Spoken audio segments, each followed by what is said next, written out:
भोलेनाथ की, हर हर महादेव की जय, शिव महापुराण कथा की जय।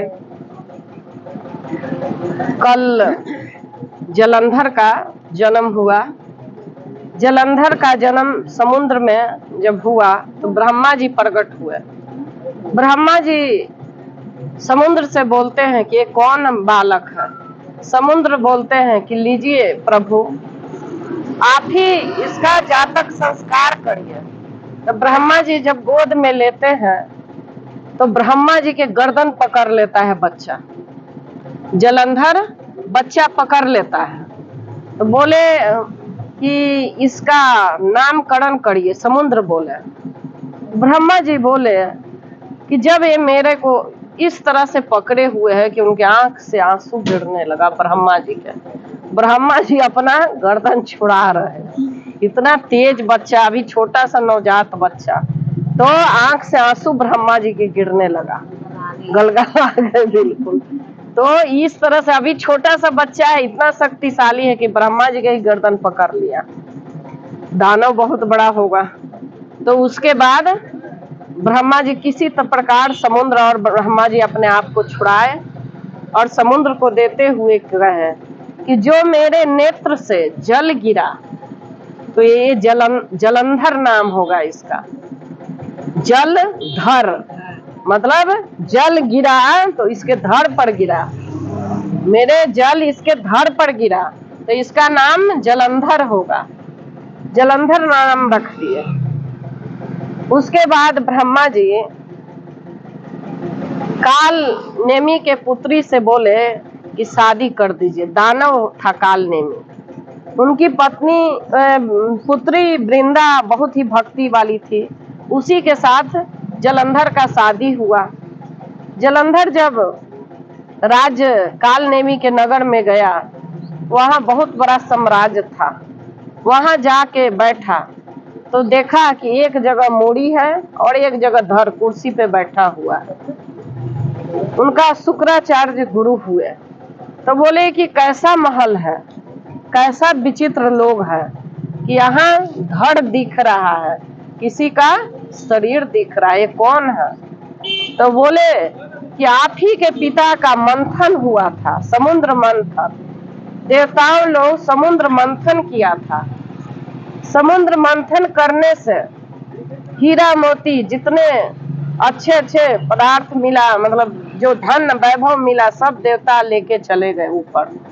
और जब अमृत मिला तो सब देवताओं ने पी लिया और एक राक्षस ने जब पिया तो उसको विष्णु जी चक्र से काट दिए। तो ऊपर का धर राहु बन गया और नीचे का धर केतु बन गया। वही एक राक्षस दो बन के रह गए, क्योंकि गर्दन तक अमृत पहुंच गया था।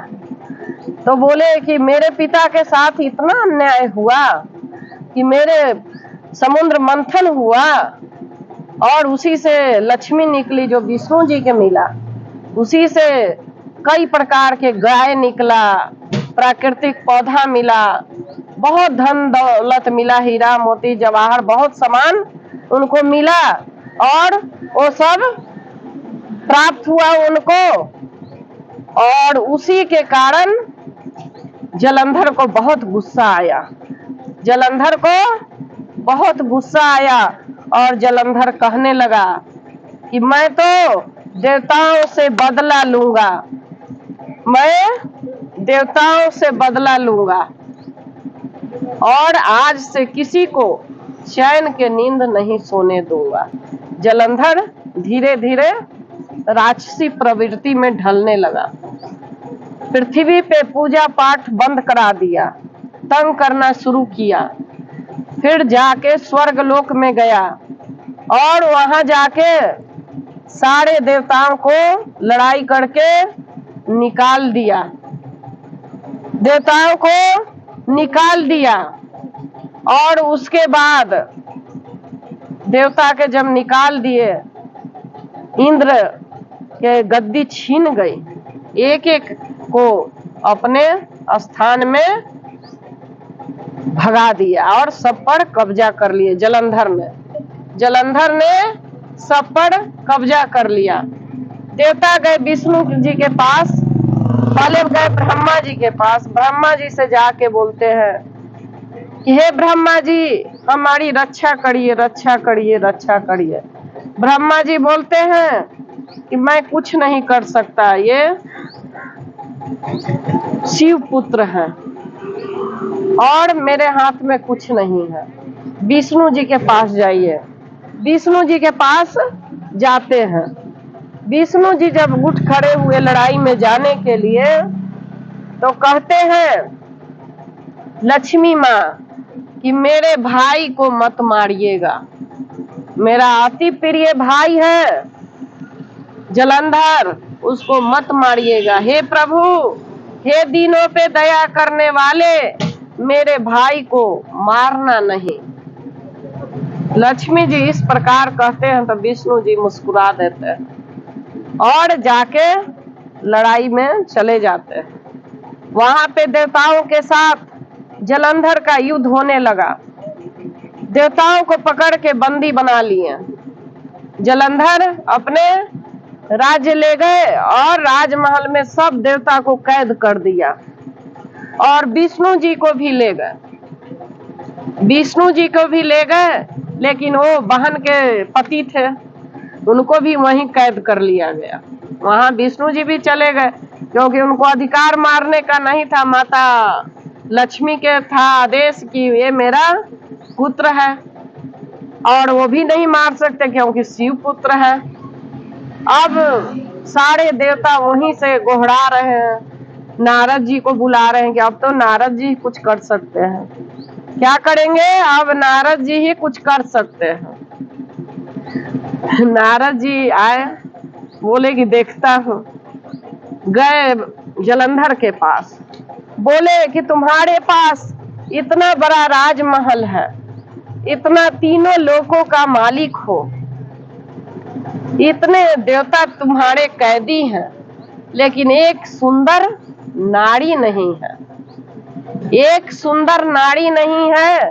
तुम्हारा ये राजमहल किस काम का? ये राजमहल किस काम का जब एक सुंदर नारी नहीं है? प्यार करने के लिए सुंदर नारी होना भी जरूरी है, जो तीनों लोकों में सबसे खूबसूरत हो। वैसा नारी तुम्हारे पास नहीं है। तो नारद जी से पूछते हैं कि कहाँ मिलेगा ऐसा सुंदर नारी, कहाँ मिलेगा ऐसा सुंदर नारी? बोलते हैं कि एक अघोरी है, एक अघोरी है जो कैलाश पर बैठा हुआ है, उसी की भार्या जिसका नाम पार्वती है, जिसका नाम पार्वती है, वही तुम्हारे पत्नी बनने योग्य है। उन्हीं के ले आओ, तब तुम्हारा ये राज हमेशा चमकते रहेगा और उसके सिवा तुम्हारी पत्नी बनने का कोई योग ही नहीं है तुम्हारे जीवन में। अगर जब तक वो सुंदरी तुम्हारे राज्य में नहीं होगी, तब तक ये किस काम का राज्य, ये राज्य किस काम का? इस प्रकार नारद जी कान भर दिए जलंधर के। अब तो जलंधर के नींद नहीं आए, शरीर में आग लगे, मन बेचैन हो गया कि मैं सुंदर नारी कैसे ले आऊं। राहु को बुलाते हैं कि जाओ संदेश लेके जाओ और अघोरी से मांग के ले आओ। अघोरी से मांग के ले। शंकर भगवान तो बैठे हुए हैं, वो तो गुस्सा करना नहीं चाह रहे हैं कि मेरा पुत्र है। उसके बाद वो राहु जाता है, कहता है कि आप शमशानधारी हैं, आप अघोरी हैं, भभूति लपटे हुए हैं, नाग का माला पहनते हैं, विष के धारण करने वाले हैं, आप विष पुरुष हैं, आप किस तरह से माता के साथ रहेंगे? उस सुंदरी नारी का आपने जीवन हरण कर लिया है। वो बेचारी बैठी हुई है, वो हमें दे दो, हमारे को जलंधर के लिए, हमारे राजा के लिए। इस तरह से कई पेज यहाँ स्तुति है भगवान के। मतलब तब राहु पर भगवान गुस्सा हो जाते हैं और उसको इस तरह से झटका ही देते हैं कि वो जाके सीधे जलंधर के पास ही गिरता है, क्रोध में खड़ा हो जाते हैं। फिर जाके बताता है, वहां भगवान से बताता है कि आपका प्रभु सुनते ही वो अवघड़दानी अघोरी गुस्से में आंखें लाल कर लिया और मुझे मारने दौड़ा। अब तो मुझे किस तरह से मैं बचा हूँ, सिर्फ अमृत के कारण बचा हूँ, नहीं तो मेरा जीवन मुश्किल हो गया था। इस तरह से राहु आके बता रहा है। इधर भगवान बहुत गुस्सा में। अब भगवान गुस्सा में होंगे ही, उन्हीं की पत्नी का कोई हरण करने के लिए कहेगा, तब कहे देवता इधर स्तुति कर रहे हैं, सारे देवी देवता, विष्णु जी भी, ब्रह्मा जी भी सब कैद में हैं, सब स्तुति कर रहे हैं भगवान के कि आप आइए, हमारे को रक्षा करिए, रक्षा करिए। कई हे देवों के देव महादेव, हे अवघड़दानी, हे दाता, हे त्रिपुरारी, हे शंभु, हे प्रभु, आइए हमें बचाइए, इस जलंधर का वध करिए, इस जलंधर का वध करिए। अब मेरे बिना अब मैं यहाँ नहीं रह सकता, भूखे प्यासे बंद पड़ा हूँ और मुझे यहाँ बचाइए। इस तरह वो सारे भगवान की स्तुति कर रहे हैं। यहाँ भी बहुत सारे भगवान की वर्णन है नाम का, और स्तुति कर रहे हैं देवता लोग कि आप आइए और हमें बचाइए। भगवान ऐसे कह रहे हैं, देवी देवता ऐसे पुकार रहे हैं भगवान को। एक तरफ भगवान को मतलब पुकार रहे हैं, भगवान अवघड़दानी मन में सोच रहे हैं कि अब तो जाना ही है, लेकिन जाएंगे क्या। तब तक जलंधर ही अपनी सेना लेके हमला कर दिया, सेना लेके हमला कर दिया। अब प्रभु को बोलने लगा, मतलब बहुत बोला कि तुम उस सुंदर नारी के रखने योग्य नहीं हो, हे भूतधारी, और यहाँ मेरे से युद्ध करो। ऐसे करके कई बार उनको बोला भोलेनाथ को। भगवान भी क्रोधित होके लड़ने आए और लड़ाई यहाँ जलंधर और भोलेनाथ की, शिव जी की चलने लगी। लड़ते लड़ते 3 महीना बीत गया। देखा जलंधर की ना मेरे से ये मारे जा रहे हैं, तो क्यों ना मैं अब इनकी औरत को चोरी करके ले जाऊं। वो अपना रूप बदल के, राक्षस था ही, अपना रूप बदल लिया और भोलेनाथ का रूप धर के कैलाश पर चल गया। माता पार्वती को देखते ही बिल्कुल एकदम वो हो गया, उन पर मोहित हो गया और चाहा कि जल्दी से मैं इनको पकड़ के इनके साथ रहूं और इनको ले जाऊं। माता पार्वती पहचान गई कि ये मेरे पति नहीं है, ये तो दुष्ट जलंधर है। और माता अंतर ध्यान हो गई उसके भाव को जान के। माँ बोली कि ये तो मेरा पुत्र है, ये तो मेरा पुत्र है, और इस तरह से दृष्टा किया और इस तरह से मुझे देखा, अब इसके जीने के लिए धिक्कार है। मन से विष्णु जी के याद करते हैं, कहते हैं कि हे विष्णु, इसकी पत्नी के जाके पतिव्रता भंग कर दो, जल्दी जाओ विष्णु, जल्दी जाओ, जल्दी जाओ। 3 बार बोलते हैं कि जाके जल्दी इसका पतिव्रता औरत का भंग करो, ये मारा जाए दुष्ट, इसने अपनी माँ पर कुर्ता नजर डाली है, इसने अपनी माँ पे गलत नजर डाला है, इसकी पत्नी का जाके वृंदा का सील नष्ट करो। अब विष्णु भगवान, अब माता के आदेश है, विष्णु जी कहे ठीक है। शेषनाग के कहते हैं कि चलो। अब वृंदा के सपना आता है कि मेरा पति भैंसा पर बैठ के तेल में मुंडा छिलाए हुए, माथा मुंडा छिलाए हुए भैंसा पर बैठा हुआ तेल में भींगा हुआ जा रहा है। तो सपने का अर्थ है कि मतलब मरता है तो कोई भी, यही सपना है इसका अर्थ। तो उसके बाद उस बेचैन हो गई, रात को ही घर महल से निकल गई और गार्डन बगीचा में घूमने लगे। तो शेषनाग साधु बन के बैठे थे। शेषनाग साधु बन के बैठे थे। वहां जाके वृंदा देखती है, इधर उधर बेचैन होती है। फिर वो ऋषि के पास जाती है कि हे ऋषि, मैंने ऐसे ऐसे सपना देखे। तो ऋषि बोलते हैं कि आपके पति मारे गए, आपका पति मारे गए। तो रोने लगती है। तो कहते हैं कि तुम जब रो रही है तो बोले कि अच्छा, ऐसा तो जीवन में कभी नहीं हुआ कि कोई व्यक्ति मर गया हो तो जी गया, लेकिन आपके प्रताप से मैं अभी आपको इसको जीवन दान दे दूंगा।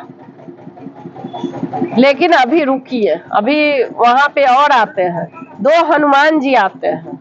उसको इशारा से पहले गए ना जब, तो मरने के लिए बताए, तो कैसे मानेगी कि मरा हुआ है। तो 2 बंदर आया, तो उसको इशारा किया वो ऋषि, तो उनका मूड़ी जलंधर का वो बंदर लेके आया। तो माथा पटक के रोती है कि हे पति, कैसे मेरे मर गए, पति मेरे मर गए, मतलब वृंदा मैं सती हो जाऊंगी करके उस तरह से रो रही है वृंदा। तब साधु बोल रहे हैं, ऋषि जो है, कि मैं तुम्हारे पति को जीवित कर दूंगा, ऐसे मत रो।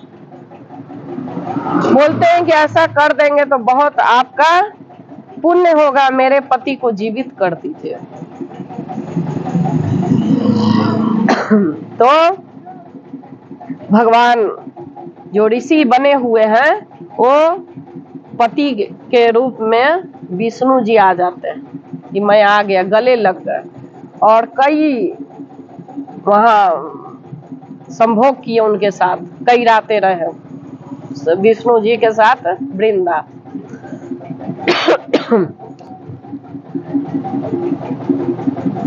कई रातें वृंदा रहे उनके साथ, सहवास किए। एक दिन वृंदा ने पहचान लिया,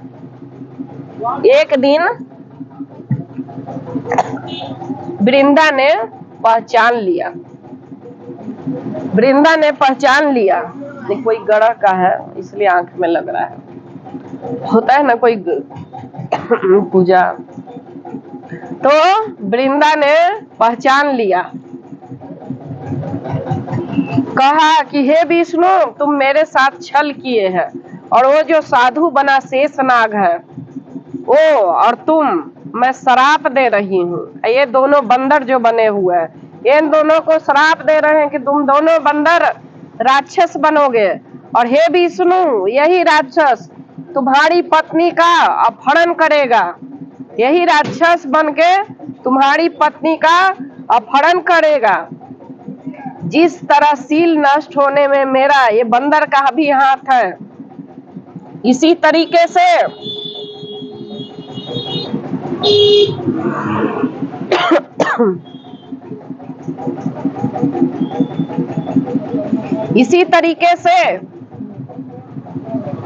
तुम्हारा भी ये बंदर ही साथी देगा।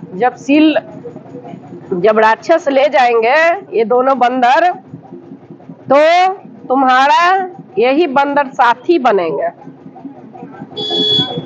यही बंदर तुम्हारे साथी बनेंगे।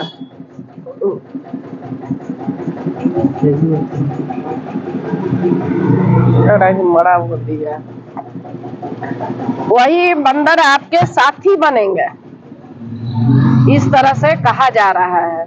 बंदर कौन होगा? रावण और कुंभकर्ण।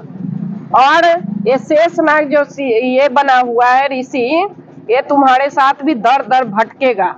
तुमने मेरा सील नष्ट किया है, इसलिए ये भी साथ दिया है तुम्हारा, तो ये दर दर तुम्हारे साथ भटकेगा। वृंदा ने श्राप दिया। जब वृंदा ने श्राप दे दिया और आग, सती स्त्री थी, आग ले आई और जल के भस्म हो गई। जब यहाँ सती भंग हो गया, वो मर भी गई, तो वहीं पर विष्णु जी ये देख के पागल हो गए।